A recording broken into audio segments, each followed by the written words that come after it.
Let's learn about WCAG 2.1 Success Criterion 3.3.6 Error Prevention. All this criterion states that the website should provide mechanisms to prevent users from making errors in the first place.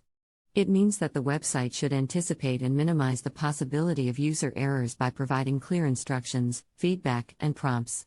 Here are some guidelines you can follow to implement this criterion.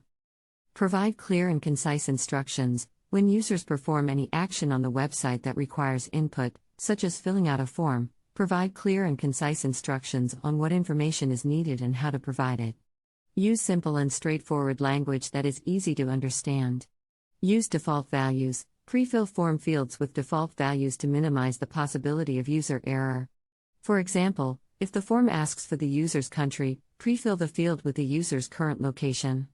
Validate input. Validate the user's input before submitting the form. For example, if the user enters an invalid email address, display an error message and highlight the field in red, so the user knows they need to correct the mistake. Use inline validation. Use inline validation to provide feedback to users as they enter information into a form.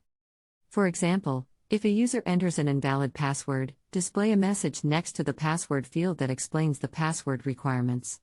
Confirm actions. When users perform any action that could have severe consequences, such as deleting an account, require them to confirm the action.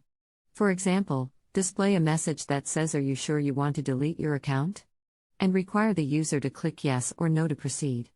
Here are some examples of how to implement this success criterion in code.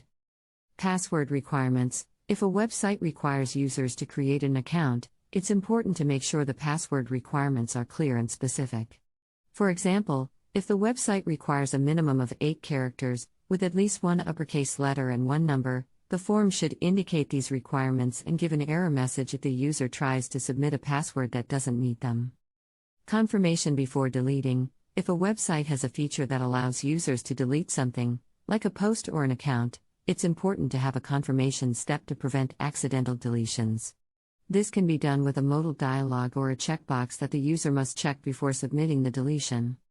Required fields. If a form has required fields, it's important to indicate this clearly to the user and prevent submission if any required fields are left blank. This can be done by adding the required attribute to the form fields and using appropriate error messages. These are just a few examples of how to implement error prevention, all in web content. The key is to make sure that the website or application does not allow the user to submit invalid or incorrect data, and provides clear and helpful feedback to the user to prevent errors before they occur.